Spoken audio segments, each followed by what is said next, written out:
tidak ada grand design atau hal-hal yang mencerminkan itu adalah skenario, tidak ada. Itu alamiah tumbuh berkembang saja karena proses politik di daerah tiap-tiap wilayah kan berbeda-beda, Mbak Sasa. Jadi dengan demikian maka itu juga menyangkut soal figur yang akan ditampilkan. Figur yang akan ditampilkan itu ukurannya adalah harus memberikan mandat kepada rakyat. Rakyat itu maunya apa? Oleh karena itu, ukuran-ukuran objektif kuantitatif melalui survei-survei itu menjadi bahan pertimbangan utama untuk ditampilkan figur-figur yang akan kita calonkan. Jadi, aspirasi dan kepentingan rakyat itu bisa kita baca melalui hasil-hasil lembaga survei yang bersifat kuantitatif.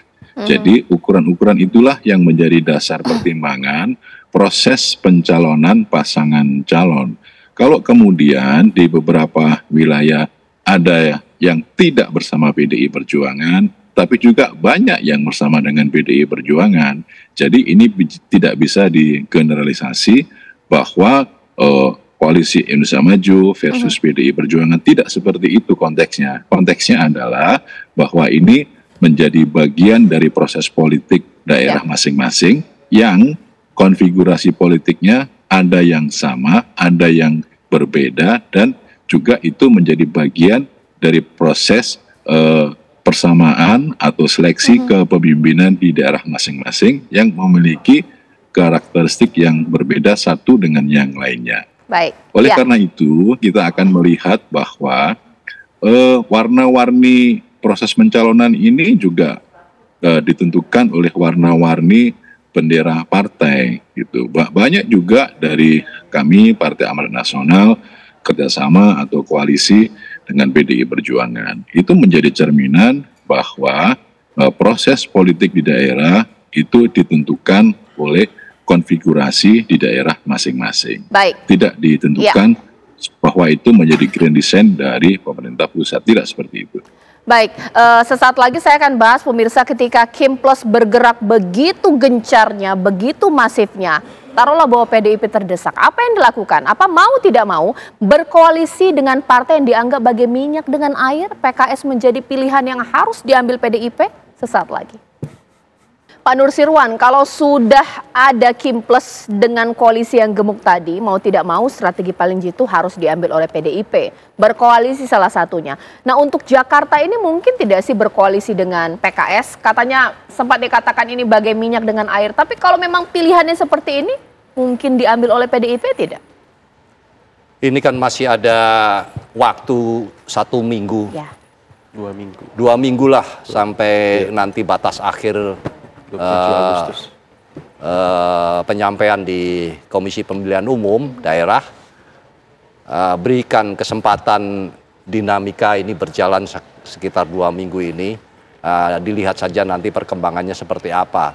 Ini sama dengan beberapa jam lalu kita baru saja menikmati kegembiraan dan rasa syukur yang tinggi atas perolehan medali emas di Olimpiade Paris, mendapatkan emas beberapa jam yang lalu.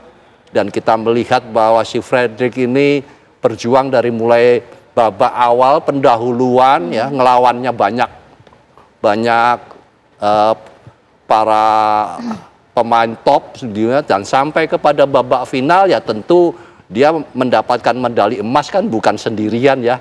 Dia ada lawannya, sehingga kita juga bangga, demikian bangga atas perolehan medali emas itu bukan tanpa lawan, karena dia berhadapan dengan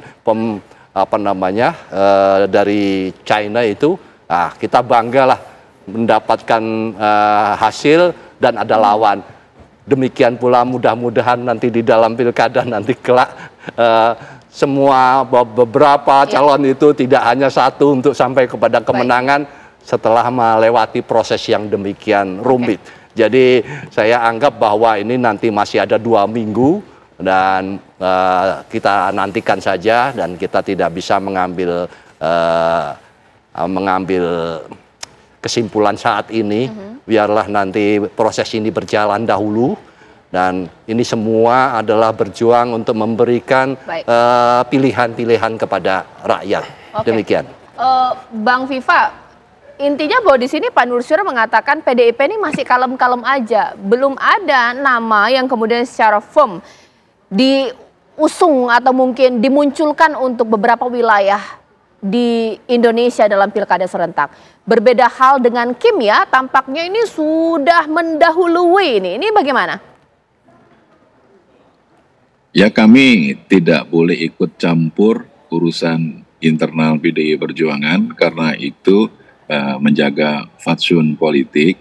Tapi kami yang di Koalisi Indonesia Maju dengan Plus dengan kawan-kawan ya bergerak sesuai dengan peraturan perundang-undangan karena ada batas waktu nanti pendaftaran tanggal 27 sampai 29 Agustus 2024. Maka proses dan dinamika untuk pencalonan ya menjadi bagian yang tidak terhindarkan ketika ada dinamika dan ada diskursus tentang hal itu. Karena di alam demokrasi ini hal untuk mencalonan dan dicalonkan itu adalah menjadi hak dari setiap warga negara Indonesia. Nah, proses untuk pencalonan itu bagi kami ya biasa saja gitu. Kalau kemudian dari beberapa partai politik yang lain tentunya juga sama juga, cuman terkadang tidak terpublikasikan.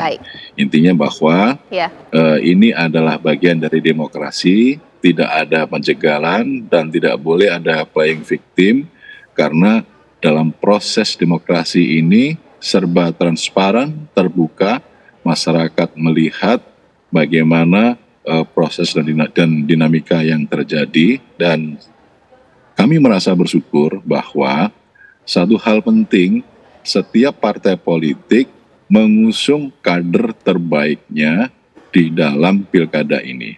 Itu menandakan bahwa kaderisasi di partai politik untuk mencetak kepemimpinan itu sudah mulai berjalan. Tinggal sekarang karena misalnya di DKI tidak ada pasangan calon, tidak ada partai politik yang punya golden ticket, maka harus berkoalisi. Nah, proses koalisinya itu ditentukan oleh masing-masing apakah nanti kadernya bisa menjadi pasangan calon apa tidak. Gitu. Oke, singkat saja Pak Nur Syirwan, apa tanggapi? Karena dari tadi lebih banyak berkaitan dengan DKI, tentu juga tidak boleh dilupakan. DKI ini mau tidak mau menjadi film, menjadi perhatian untuk tingkat nasionalnya, bentuknya itu, prosesnya, sehingga mungkin agak berbeda melihat DKI dibandingkan dengan daerah-daerah yang lain. Karena ini adalah cermin, mungkin boleh dikata demikian, meskipun pemahaman berdasarkan undang-undang ibu kota negara sudah tidak ibu kota, tapi ini tidak bisa dihindarkan. Jakarta menjadi barometer, Jakarta menjadi pusat perhatian. Bagaimana proses itu berjalan untuk pilkada ini, yang itu akan memberikan cermin proses politik secara keseluruhan untuk di Indonesia, di daerah-daerah lain.